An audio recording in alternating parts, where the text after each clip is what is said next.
사도행전 26장 16절, 17절, 18절 말씀입니다.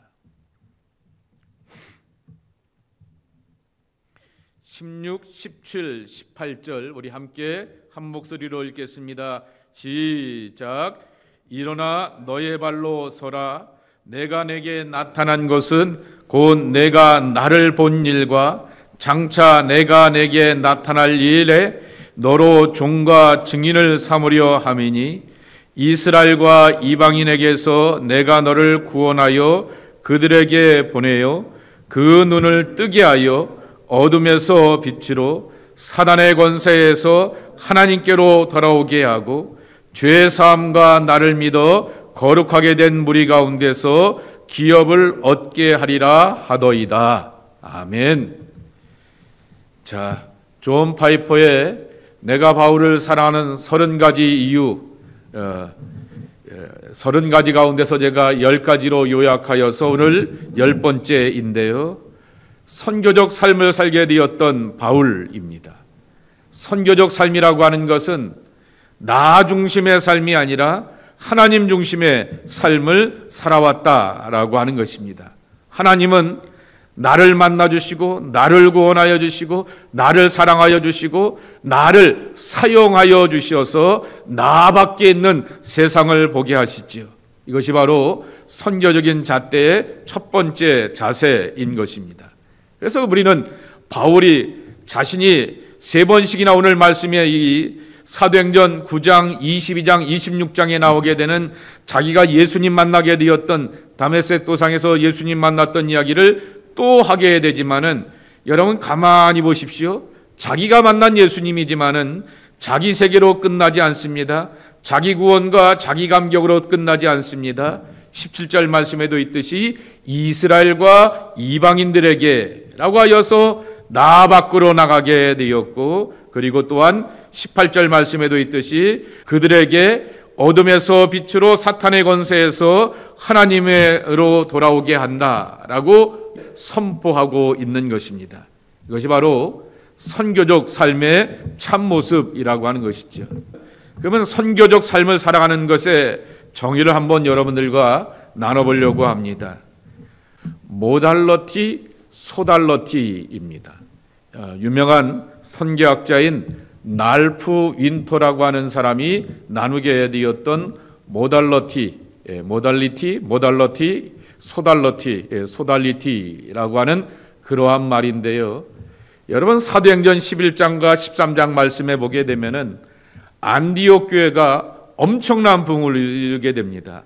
환난과 핍박 가운데서 이거 우리 예수 믿다가 끝나는 거 아니야 라고 하는 위협 가운데 있는데 도리어 하나님의 성령의 역사가 있고 복음의 결실과 열매를 맺게 되고 다인종, 다세대 그렇게 다양한 그러한 사람들이 함께 세워져서 하나님의 복음을 전하게 됩니다.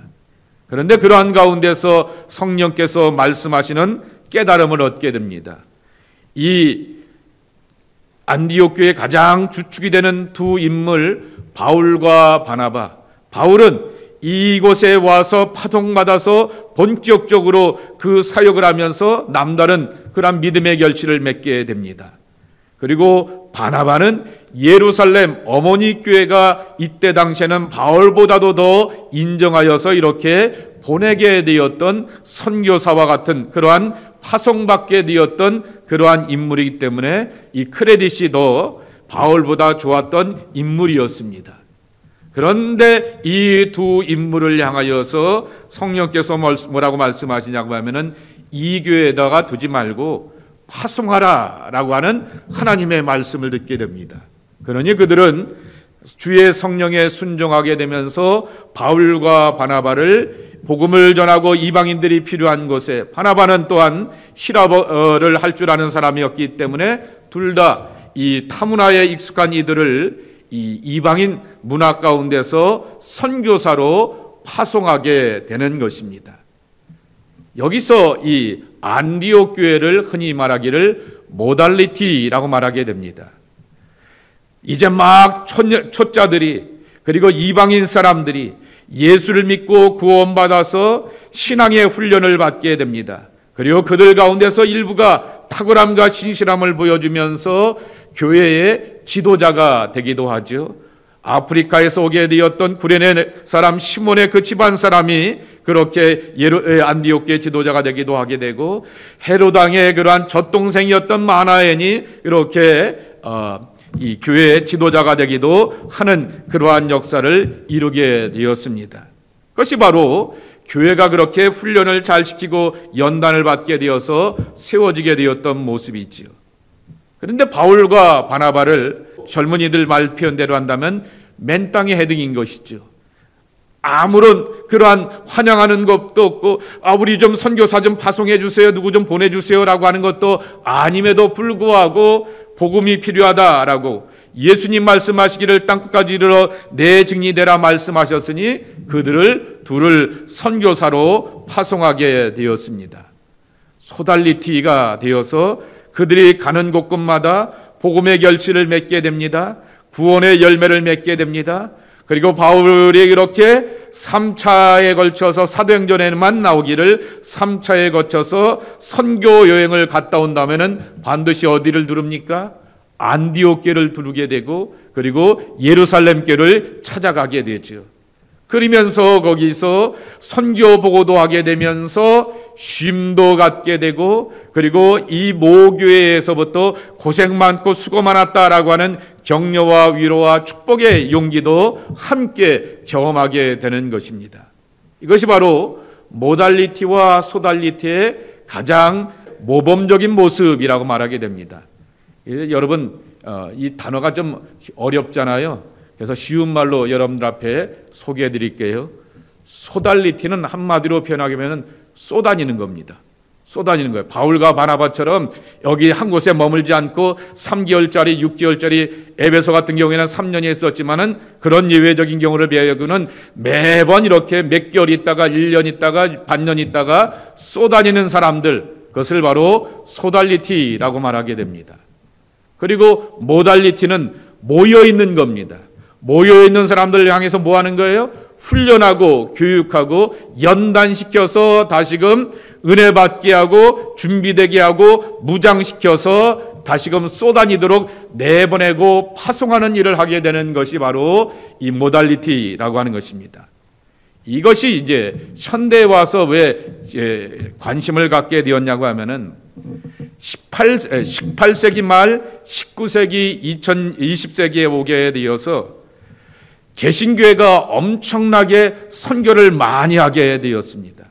소위 말하게 되는 대각성 운동을 통하여서 허드슨 테일러가 나야가라 폭포 저기 언더레이크에 가게 되면은 그 주차장 옆에 있는 화장실 바로 옆에 왔다감이라고 하는 이 코너스톤 기념돌이 있다고 제가 몇 번 말씀을 드렸지 않습니까? 그렇게 선교하시게 되었던 분들이 한창 대각성 운동 가운데서 은혜 받게 되었던 이 토론토에 있는 대학생들 젊은이들을 향하여서 헌신하게 되면서 그때 은혜 받게 되면서 파송받게 되었던 선교사들이 한국으로, 인도로, 일본으로, 중국으로 이렇게 들어가게 되었던 것입니다.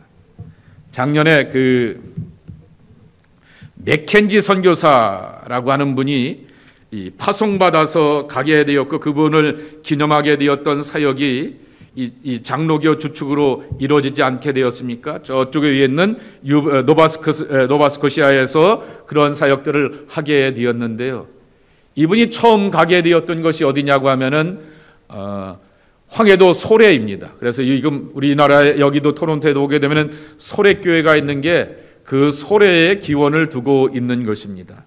황해도 소래로 가게 되었는데 이전의 선교사들은 해안가 도시에 머물게 되었다가 나라가 정변이 나고 문제가 있게 되면은 배를 타고 언제든지 안전한 나라로 혹은 본국으로 돌아갈 준비를 하게 되었습니다. 근데 그게 무슨 온전한 선교이냐라고 하는 것입니다.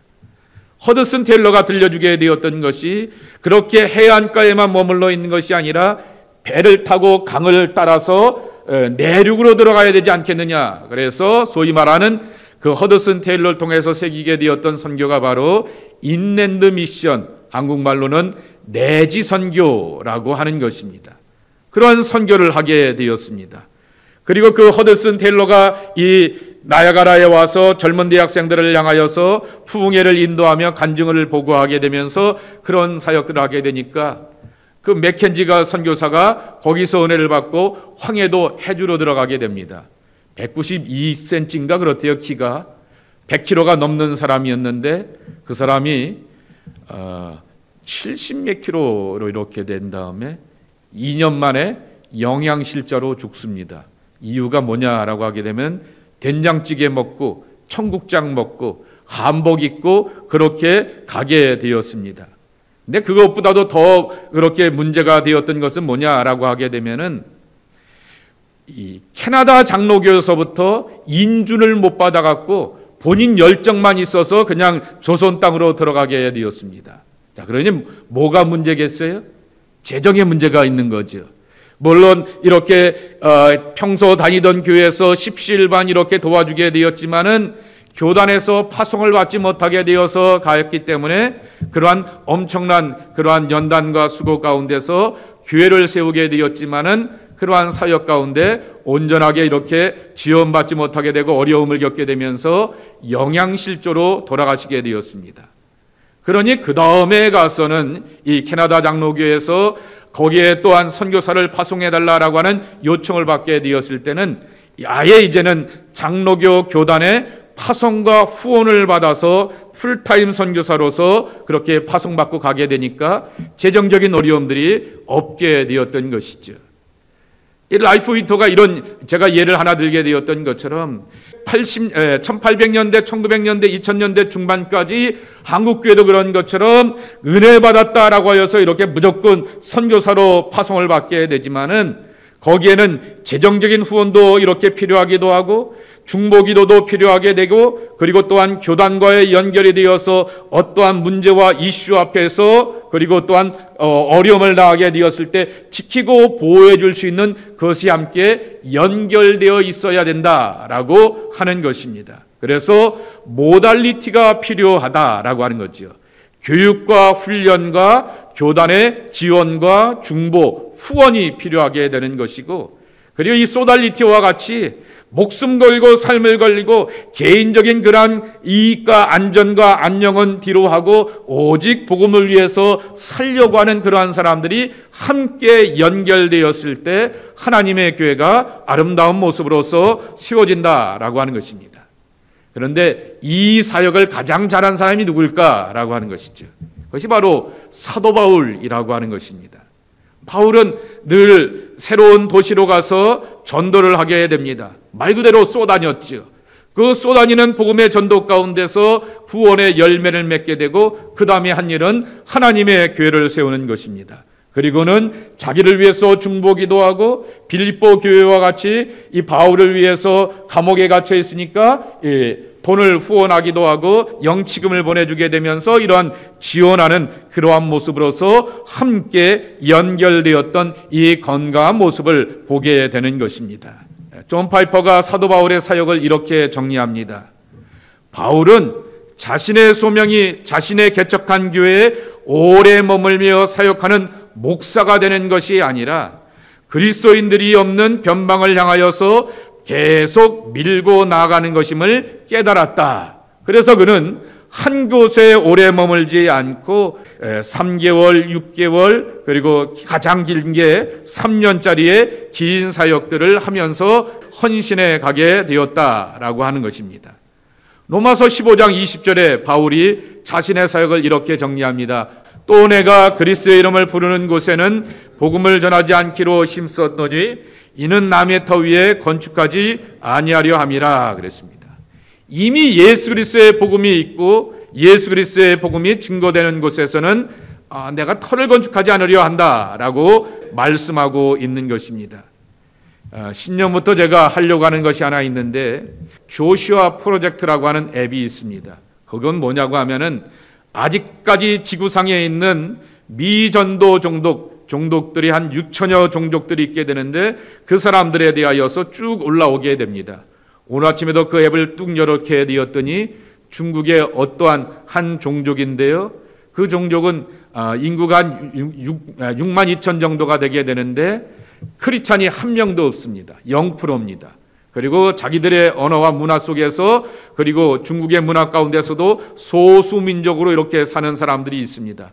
그것을 계속해서 하루에 하나씩 업데이트해 갖고 올리게 되는 그러한 앱이 있습니다. 생년에는 그 아침마다 그렇게 보면서 잠시 그 사람들을 위해서 기도하는 그러한 일을 하려고 하게 되는데, 사도 바울이 바로 이런 사역을 하게 되었다라고 하는 것입니다. 두 번째로, 바울의 사역은 자기의 영광과 자기의 능력을 자랑하는 사역이 아니라 성령의 도우심으로 감당하는 사역이었다라고 하는 것입니다. 로마서 15장 19절 말씀입니다. 표적과 기사의 능력으로 성령의 능력으로 이루어졌으므로 그리하여 내가 예루살렘으로부터 두루 행하여 일루리곤까지 그리스도의 복음을 편만하게 전하였노라. 가장 중요한 것이죠. 두루두루 다니면서 복음을 전할 때, 그 복음을 전하면서 두루두루 모든 사람들 가운데서 기쁨과 감격에 복음을 전할 수가 있게 되었던 것은 하나님의 성령의 능력 안에서 표적과 기사의 능력이 나타났다라고 하는 것입니다. 거기에는 병고침도 있고 귀신도 내어 쫓기는 것도 있고 하나님의 신령한 것도 있지만은, 그러나 가장 중요한 것은 복음의 담대함을 갖고 선포할 때 그 복음 안에서 예수의 이름으로 믿고 구원받고 생명 얻는 사람들이 가득 차게 되었다라고 하는 것입니다. 이처럼 바울의 사역이 이와 같이 성령의 도우심으로 이루어지는 사역이었는데, 첫 번째, 그는 어떤 사람이었을까? 그는 목사도 아니고 전도자도 아닌 개척 선교의 삶을 살았다라고 하는 것입니다. 그래서 그는 선교사의 삶을 살게 되었더니라고 하는 것입니다. 그래서 복음 전도자는 교회가 세워진 곳에서 사역하는 사람이고, 교회를 기반으로 근처에 있는 사람들 가운데서 회심자를 얻으려고 하는 사람이다. 제 1년 선배 목사이신데 의정부에서 목회를 하시는데, 소아마비가 어린 시절에 살짝 와갖고는 다리를 쩔뚝쩔뚝 저었어요. 1년에 거의 한 350일 정도, 주일을 제끼고요. 주일을 제끼니까 1년에 한 300일 정도, 그리고 무슨 행사 있거나 어디 가서 부흥회를 인도하거나 그런 날들을 제외하고는 한 300일 정도는 동네를 다니면서 복음을 전하게 됩니다. 근데 또 그분이 늘 아쉬워하게 되는 것이, 자기 교회에 오게 되었다가 은혜를 받고는 주변에 있는 큰 교회로, 안정적인 교회로 간다라고 이렇게 하면서 좀 아쉬워하게 되지만은, 중요한 사실은 이분을 통하여서 예수를 믿고 구원받는 사람들이 세워지게 되었다라고 하는 것입니다. 이처럼 교회가 세워진 곳 가운데서 전도하는 그러한 사람들이라고 하는 것입니다. 그런데 반대로 바울의 소명과 꿈은 교회가 없는 것에 복음을 전하는 것이었다라고 하는 것입니다. 그리고 이러기 위하여서 그는 고난의 엄청난 대가를 치르게 되었고, 동시에 역사적으로 성공적인 사역을 이루었다. 여기서 역사적이라고 하는 말에 따옴표를 넣게 되었던 것은 결과가 있었다라고 하는 것이죠. 열심히나 하였는데, 부지런은 하게 되었는데, 뜨거웠는데 열매가 없더라가 아니라 그와 같은 열매와 결실을 그렇게 거두게 되었다라고 하는 것입니다. 바울의 사역의 특징이 그러던 것처럼 그의 편지에 나와 있듯이 개척한 교회들을 떠난 후에도 계속해서 돌보아 주는 그러한 모습이었다라고 하는 것입니다. 큰 이번입니다. 하나님의 신실하심이라고 하는 선물이라고 하는 것입니다. 그러니까 하나님께서 사도 바울에게 열정과 뜨거움도 허락하여 주셨지만은, 하나님, 신실하신 하나님께서 이 바울과 함께 하여 주셨다라고 하는 것입니다. 그래서 사도 바울은 역사적으로 좋은 성취와 열매를 거두어서 가는 곳곳마다 하나님의 교회를 세워주게 되었지만은, 사도 바울은 사역의 성공에도 자신을 자랑하지 않고 오직 그리스도 예수만을 자랑하였다라고 하는 것입니다. 자, 로마서 15장 17절 18절 말씀 함께 읽겠습니다. 그러므로 내가 그리스도 예수 안에서 하나님의 일에 대하여 자랑하는 것이 있거니와, 그리스도께서 이방인들을 순종하게 하시기 위하여 나를 통하여 역사하신 것 외에는 내가 감히 말하지 아니하노라. 그의 일은 말과 행위로, 이렇게 말하고 있습니다. 그리스도 예수 안에서 하나님의 일에 대해서만 난 자랑한다라고 하는 것이죠. 나를 통하여서 역사하시게 되었던 그리스도, 나를 통하여서 역사하시게 되었던 하나님의 능력, 이것만을 언제나 자랑한다라고 하는 것입니다. 그래서 바울은 언제나 자랑할 만한 가치가 있는 여러 가지 일들을 향하여서 뭐라고 고백하느냐고 하면은 그리스도 안에서라고 이렇게 고백하였다라고 하는 것입니다. 자, 고린도전서 1장 31절 보겠습니다. 자랑하는 자는 주 안에서 자랑하라. 갈라디아서 6장 14절 말씀입니다. 내게는 주 예수 그리스도의 십자가 외에 결코 자랑할 것이 없으니 그랬습니다. 빌립보서 3장 3절입니다. 우리는 그리스도 예수로 자랑하고 육체를 신뢰하지 않는다. 아멘. 이처럼 그는 언제나 예수를 자랑하고 예수를 증거하고 예수의 이름이 높여지고 넓혀지고 확장되기만을 바라게 되었던 것이 그의 일평생 소원이었다라고 하는 것입니다. 그래서 바울은 사역의 수고를 다할 때마다 예수 그리스도께서 자기 안에서 자신을 통하여서 능력 가운데 역사하시는 것에 대한 확신이 있었다라고 하는 것입니다. 자, 골로새서 1장 28절 29절의 말씀입니다. 함께 읽겠습니다. 우리가 그를 전파하여 각 사람을 권하고 모든 지혜로 각 사람을 가르침은 각 사람을 그리스도 안에서 완전한 자로 세우려 함이니 이를 위하여 나도 내 속에서 능력으로 역사하신 이의 역사를 따라 힘을 다하여 수고하였느니라. 자기 안에서 역사하시는 그리스도, 이 그리스도의 이름과 능력만을 얻고 의지하고 그리고 그것을 자랑하였다라고 하는 것입니다. 그래서 바울의 선교적인 삶을 살 수 있게 되었던 그 원천과 힘이 뭘까? 결론으로 보게 되면은 이렇게 결론을 내립니다. 존 파이퍼가 결론 내린 것인데 우리도 똑같이 이 말에 대해서는 그렇지라고 고백하면서 이렇게 믿고 따라가야 할 것입니다. 바울이 위대한 것이 아니라 그리스도께서 위대한 분이시다라고 하는 이 고백을 우리가 일평생 해야 하겠다라고 하는 것입니다. 이것이 그리스도인들이 믿음 안에서 살아가는 삶의 비결이고 역설이다라고 하는 것입니다. 우리는 바울처럼 나의 온 힘과 정성과 열정을 다하여서 수고하게 되지만은 그 수고의 가장 깊은 곳에서는 우리 안에서 역사하시는 그리스도의 결정적인 역사, 이것만을 우리는 자랑할 뿐이다라고 하는 것입니다. 갈라디아서 2장 20절 함께 읽겠습니다. 그러므로 내가 육체 가운데 사는 것은 나를 사랑하사 나를 위하여 자기 자신을 버리신 하나님의 아들을 믿는 믿음 안에서 사는 것이라. 아멘. 두 번째, 바울이 날마다 시간마다 살아계신 그리스도께서 공급하시는 도움으로 살아왔다. 날마다 시간마다 순간마다 사건마다. 오늘도 어느 분을 만나서 기도해달라 그래서 하나님 2023년 날마다 그리고 2023년 사건마다 개입하시고 동행해 주시니 감사합니다 라고 이렇게 기도를 드리게 되고 축복하게 되었습니다.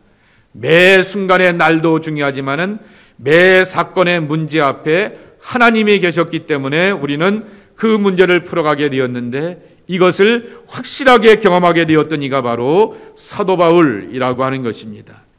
그래서 존 파이퍼가 믿음을 이렇게 정의합니다. 믿음은 자기 시진이 아닌 내 바깥에 있는 타인을 향한 의존성을 가리키는 우리 마음에 있는 어떤 것이다. 내가 생각을 많이 하고 내가 갖고 있는 숨은 잠재력을 발휘하게 되면 내가 이 문제는 풀어갈 수 있어. 이거는 자기계발서의 자기 적극적인 나, 잘 되는 나, 긍정적인 나에 대한 이야기입니다. 이것은 그런 자기계발서가 아니다라고 하는 것이죠. 나 자신이 아닌 내 바깥에 있는 타인, 우리는 이분을 영원한 너가 되시는 하나님, 대문자 너가 되시는 하나님, 그리스도라 말하게 됩니다. 그래서 그분을 의존하고 의지하면서 우리 마음의 구원과 생명을 경험하게 되는 것입니다. 그리스도의 권능을 의지하는 삶은 선교에서의 놀랄 만한 성공과 자기 자신을 자랑하지 않는 태도 간의 아름다운 결합을 이해할 수 있는 열쇠였다. 이것이 오늘 우리의 삶 가운데 적용해야 될 모습이라고 하는 것입니다. 사도 바울이 선교에서 놀라운 만한 성공을 이루게 되었습니다. 이건 어느 누구도 부인하지 못하게 됩니다. 우리도 그러길 원합니다. 근데 내가 선교적인 삶을 산다라고 하는 것은 연말이 되었을 때 저도 개인적인 고민거리가 한 10여 일 동안 있게 되었습니다. 그리고 그 고민거리와 함께 또 해야 될 것들도 연말이 되니까 많이 몰려오게 되었습니다. 당장 주일 금요 예배, 주일 예배, 송구 영신 예배, 여기저기 뭐 이렇게 글을 써야 되는 거 막 이렇게 엄청나게 몰려오게 되는 것이죠. 그런데 그러한 모든 것 가운데서 그리스도의 권능을 의지하는 것, 이게 사도 바울이 우리에게 가르쳐주는 것이지요. 그리고 바울이 그 성취 가운데서 결코 자기 자신을 자랑하지 않았다라고 하는 것이죠. 그리스도 안에서 내가 살면서 이 문제를 이겨나갔습니다. 그리스도 안에서 내가 살게 되면서 이 일을 감당하고 아름다운 열매와 결실을 맺게 되었습니다 라고 하는 그러한 고백과 조합을 함께 드리게 되었다라고 하는 것입니다. 이것을 저와 여러분의 삶 가운데 한번 적용해 보자라고 하는 것이죠. 우리는 이미 하나님이 나를 구원하여 주셨습니다. 나를 사랑하여 주셨습니다. 그리고 나를 택하여 주셨습니다. 이건 성탄의 기쁜 소식입니다. 12월 26일이 무슨 날인 줄 아세요? 교회력으로 보게 되면 스데반 순교일입니다. 12월 27일이 무슨 날인 줄 아세요? 영아학대 기념일입니다. 그 영아학대가 무슨 영아냐 말하게 되냐면은 그 헤롯 왕이 아기 예수가 이렇게 태어났다는 얘기를 듣게 되고 동방 박사들이 딴 길로 도망가고 이렇게 피하여 가게 되니까 불안하니까 애들을 다 학대하여 죽이게 되지 않았습니까? 죽음 날인 것이지요.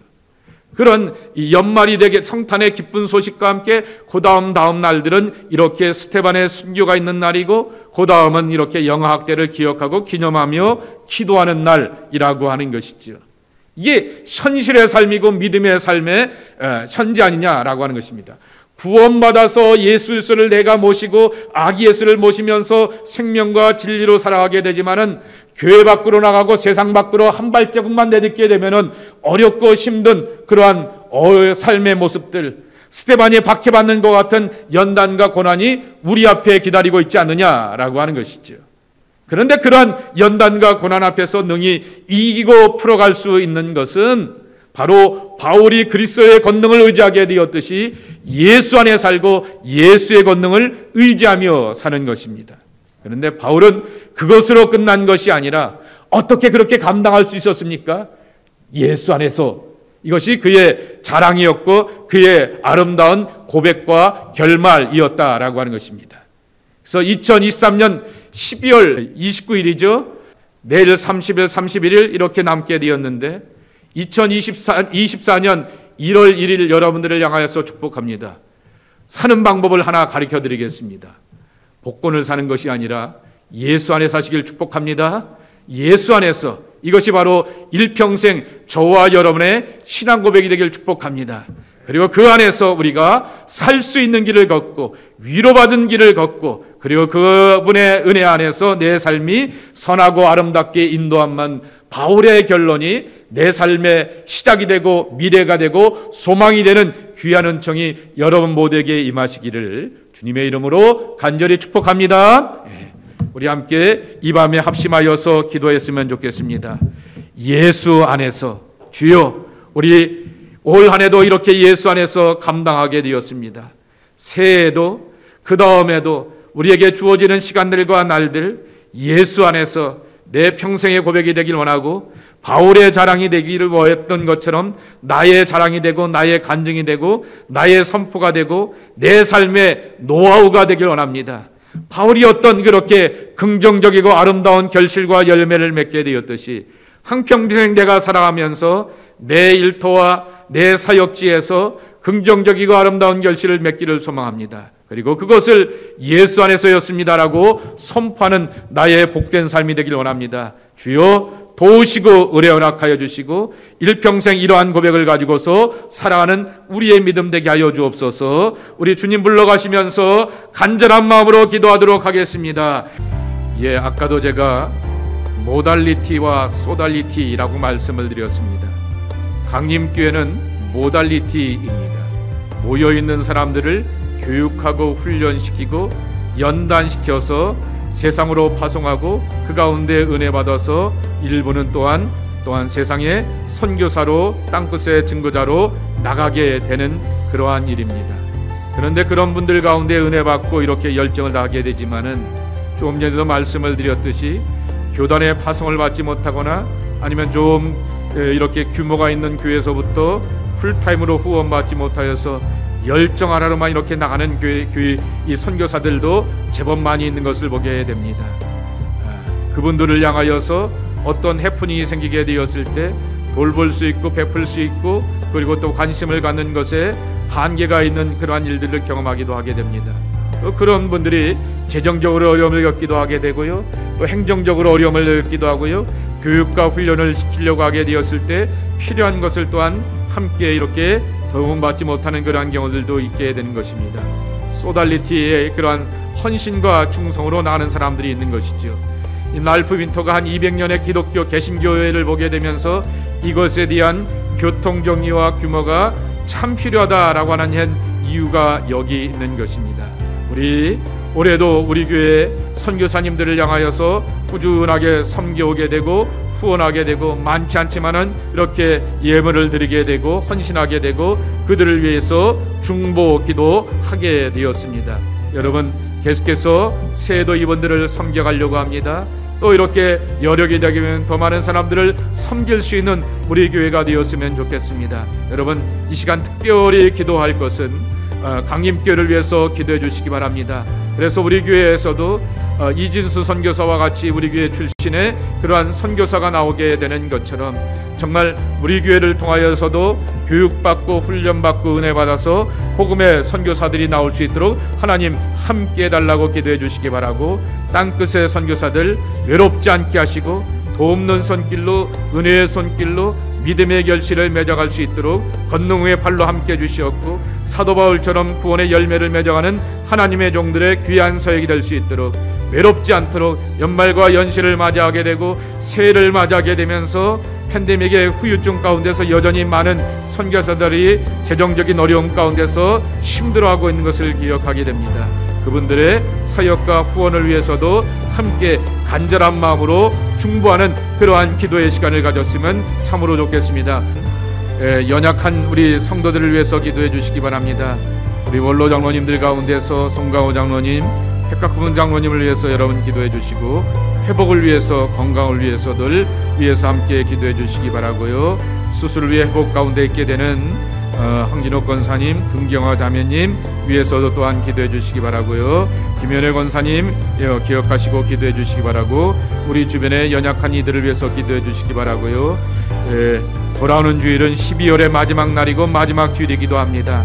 그리고 새해를 맞이하게 됩니다. 하나님 기쁨과 감격으로 예비하며 주의 오심을 감사하면서 예비할 수 있는 복된 예배로 하나님 축복해달라고 우리 함께 기도하고 자유롭게 기도하고 돌아가시도록 하겠습니다.